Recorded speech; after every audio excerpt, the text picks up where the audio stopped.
नियतस्य तु सन्न्यासः कर्मणो नोपपद्यते मोहात् तस्य परित्यागस्तामसः परिकीर्तितः। नमस्कार मित्रों, ये जो श्लोक है भगवद गीता के 18वें अध्याय का 7वां श्लोक है, जिसे हम आज गहराई से समझेंगे। तो आइए सबसे पहले इसके अर्थ को समझते हैं। तो जो श्लोक है वो कहता है, नियतस्य तु सन्न्यासः, अर्थात किंतु सन्यास नियति के, कर्मणो नोपपद्यते, अर्थात कर्म का पालन नहीं करते, मोहात् तस्य परित्यागस, अर्थात मोह से उसका परित्याग, तामसः परिकीर्तितः, अर्थात तामसी कहा गया है।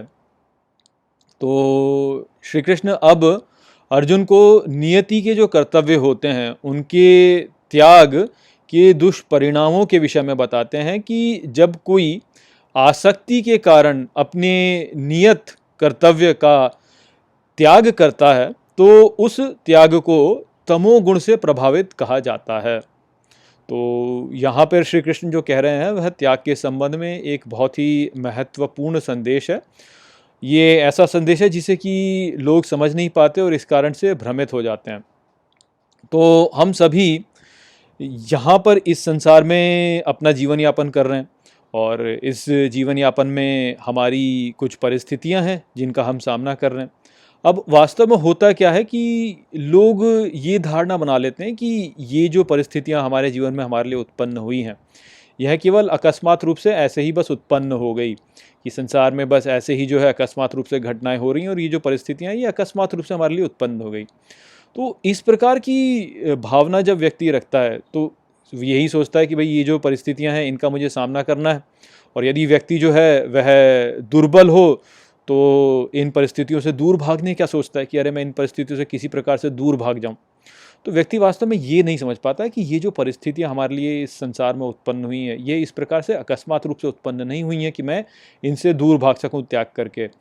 ये जो परिस्थितियां हैं ये वास्तव में दिव्यता के द्वारा उत्पन्न हुई हैं, कि दिव्यता जो है वह हमें कुछ सिखलाना चाहती है, वह हमें कुछ करवाना चाहती है हमसे, और इस कारण से उसने जो है ये परिस्थितियां हमारे लिए उत्पन्न की हैं।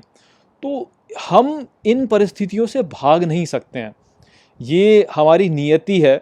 इस नियति के द्वारा ईश्वर हमसे कुछ करवाना चाहता है, और यदि हम इनसे दूर भागने का प्रयास करेंगे तो होगा ये कि ये परिस्थितियाँ पुनः हमारे लिए उत्पन्न होंगी, और हो सकता है कि और अधिक तीव्रता के साथ में उत्पन्न हो और अधिक शक्ति के साथ में उत्पन्न हो हमारे लिए, कि हम इनका सामना करने में और अधिक घबराएं।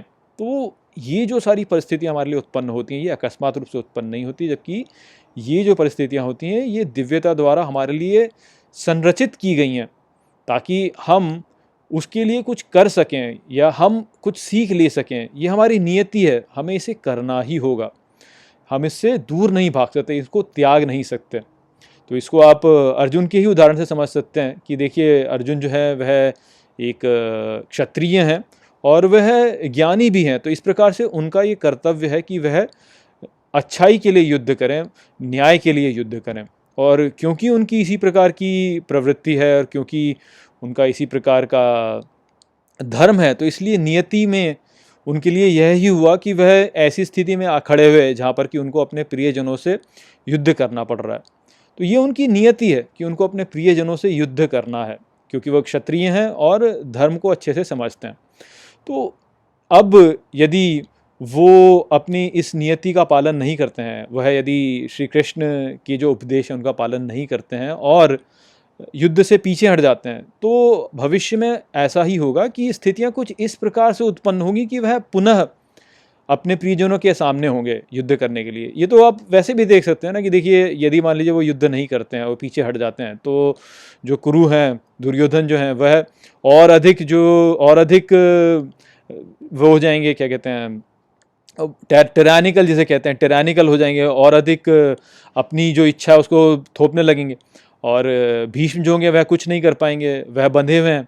द्रोण जो हैं वह भी बंधे हुए हैं क्योंकि वह अन्नदाता के लिए कार्य करना चाहते हैं। कर्ण जो हैं वह मित्रता से बंधे हुए हैं तो वह भी कुछ नहीं कर पाएंगे। तो लेदे की स्थिति ऐसी ही होगी कि ये जो कुरु हैं ये और अधिक बलशाली हो जाएंगे, और अर्जुन भले ही वनों में चले जाएं लेकिन जब लोगों को त्राही होगी तो वह फिर अर्जुन के समीप ही आएंगे और बोलेंगे कि आप हमें बचाइए, तो अर्जुन के लिए यह स्थिति पुनः उत्पन्न हो जाएगी। तो अर्जुन इस प्रकार से जो है अपनी इस नियति से दूर नहीं जा सकते हैं, ये उनकी नियति में लिखा है। स्थितियाँ इसी प्रकार से उत्पन्न होंगी कि उनको पुनः युद्ध लड़ना पड़ेगा, और हो सकता है कि अगली बार जब उनको युद्ध लड़ना हो तब कुरु और अधिक शक्तिशाली हो, तो अर्जुन के लिए और अधिक समस्या उत्पन्न हो जाएगी लड़ने के लिए। तो ये ही स्थिति सबकी है कि हमारी नियति में कुछ लिखा हुआ है, वह नियति जो है उसको हमें करना ही होगा, उसको हमें पूरा करना ही होगा।